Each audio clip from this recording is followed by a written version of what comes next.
देश में कई लोगों का ऐसा मानना है कि राजनीतिज्ञ और भ्रष्टाचार ये एक दूसरे के पर्यायवाची हैं, लेकिन हर राजनीतिज्ञ ऐसा नहीं होता। जैसे उदाहरण के तौर पे लाल बहादुर शास्त्री जी।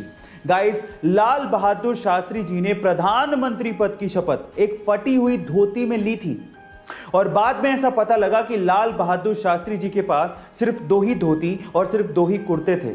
प्रधानमंत्री बनने के बाद उनकी धर्म पत्नी ने उनसे कहा था कि अब आप नई धोती क्यों नहीं ले लेते।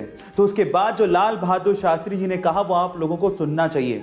उन्होंने कहा कि देश के करोड़ों किसान ऐसी ही धोती पहनते हैं और मुझे नई धोती पहनने का कोई अधिकार नहीं है। एक बार एक वकील कोर्ट में भारत के 40 स्वतंत्रता सेनानियों को बचाने के लिए केस लड़ रहे थे, जिन स्वतंत्रता सेनानियों को अंग्रेजों ने फांसी की सजा सुनाई हुई थी।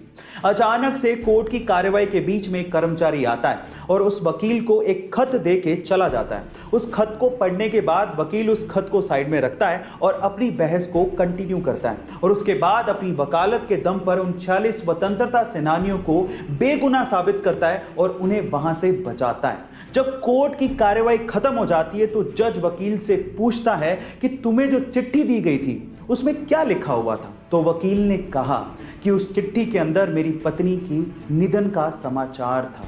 गाइस, अपनी पत्नी के निधन का समाचार सुनने के बावजूद भी अपने कर्तव्य को निभाने वाले कोई और नहीं बल्कि लौह पुरुष सरदार वल्लभ भाई पटेल थे। सरदार वल्लभ भाई पटेल के इस बलिदान को शत शत नमन। हमारे देश में बेटियों के सुरक्षा के मुद्दे पर लोग बड़ी बड़ी बातें तो बहुत करते हैं, लेकिन जमीनी तौर पर बहुत ही कम लोग हैं जो इसके लिए काम करते हैं। और उनमें से एक हैं राजस्थान के कोटपुतली गांव के डॉक्टर आरपी यादव जी।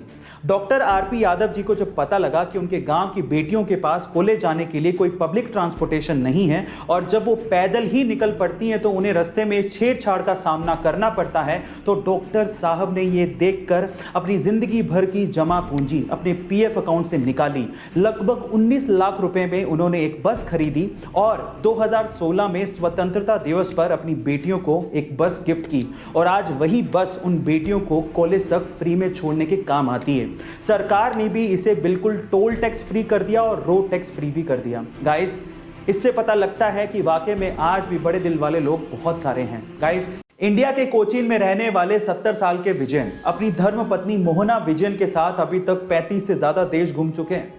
अब आप लोग सोच रहे होंगे कि ये दंपत्ति या तो करोड़पति या फिर अरबपति होगी, लेकिन मैं आपकी जानकारी के लिए आपको बता दूं कि ये दंपत्ति कोचीन में एक छोटी सी चाय की दुकान चलाते हैं। हो गए ना हैरान?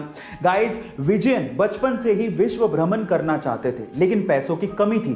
इसीलिए शादी के जस्ट बाद 1963 से ही ये लोग चाय बेचकर हर दिन 300 रुपए सेव करते हैं और अपने विश्व भ्रमण के सपने को पूरा कर रहे हैं। यहाँ सीखने लायक बात यह है कि अपने सपनों को पूरा करने के लिए पैसे नहीं, पैशन चाहिए।